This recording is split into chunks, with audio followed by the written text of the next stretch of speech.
Look who's back with us now. Congressman Jeff Van Drew from House Transportation. It's always good to have you on. You're a straight shooter. We love talking to you. Okay, here's what's going on. There was confusion at the White House. They had to again clean this up today. President Biden confused two things he's trying to push on America: keeping mask mandates on airplanes and getting rid of Trump's pandemic border policy. Let's watch what happened. Watch. On Title 42, sir, are you considering delaying lifting Title 42? No, what I'm considering is continuing to hear from well, first of all, there's going to be an appeal by the Justice Department, because as a matter of principle, we want to be able to be in a position where if in fact it is strongly concluded by the scientists that we need Title 42, that we be able to do that. But there has been no decision on extending Title 42. Okay, it was about mask mandates. Okay, your reaction? That's just scary and bizarre. I don't know if he didn't know where he was or what he was doing, or he didn't get his weekly or daily or hourly shot of medication, but that really makes me worry about the country, to be honest with you. He got everything confused. Do you know if he gets shots or medication? You know what?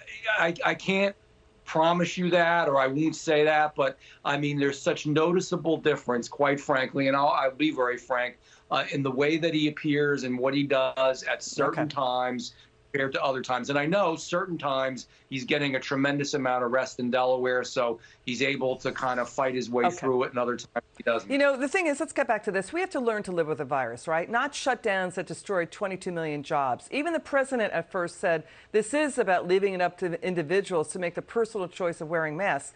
It's not like you can't wear them. You can wear them if you want.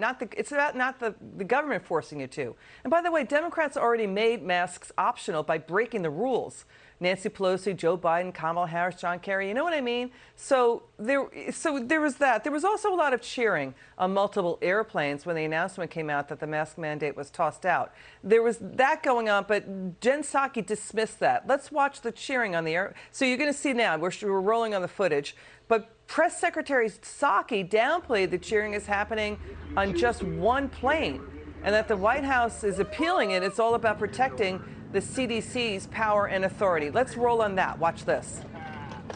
I know this is often said, and maybe some of it is because there was the video of people on one plane taking off their masks. I mean, our focus here was seeing what power we had to preserve what we felt was in the public health interest of the country. For current and future public health crises, we want to preserve that authority for the CDC to have in the future. The president was answering the question quite literally, which means right now, as you know, we are not implementing the mask mandate because of the court order, which we disagree with, while he is still abiding by CDC guidance. So this is a press secretary in overdrive trying to constantly clean up White House disarray. And by the way, is this only about protecting the CDC's power over Americans? Well, you'd have to wonder that that's a good deal of it, because they want to maintain power, not just the CDC, but the president and this administration and this majority. And here's the hypocrisy of it. Let's understand.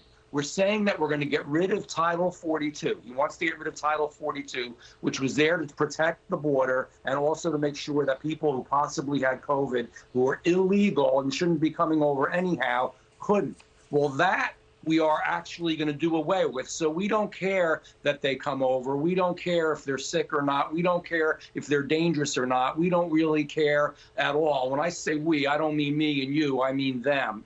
And then at the same time are saying that good Americans have to wear masks in airports and on airplanes. That doesn't make sense. Do we have a problem with COVID or not? Right. And do we need to protect ourselves or not? And Gallup is finding that the majority of Americans say, yeah, illegal immigration, border security is a main concern. Again, this isn't about immigration, it's about border security, right? But Gallup is finding that, yeah, this is the highest in the past decade that Americans have been so worried about this. And the issue is that the far left is the group that's dragging down the president's poll numbers. And the far left has dragged the Democrat Party to be unrecognizable what they used to be. I mean, Biden's poll numbers are in the historically low 30s. But somehow the White House thinks Biden can't alienate the far left because they bring out the vote. Millennials are ditching Biden in the polls. Just 21% approval in Quinnipiac. just 26% for Hispanics. I mean, their extreme positions, worsening inflation, going after U.S. energy, opening the border, taxes, crime. This is what's destroying the Democrat Party today. Your final word. I'll say it again. Worst administration ever, worst president ever, worst majority in Congress ever. We are destroying the social fabric of this nation, and we better get on track real fast or we're going to lose our country. Congressman Van Drew, thanks for joining us tonight. It's good to see you.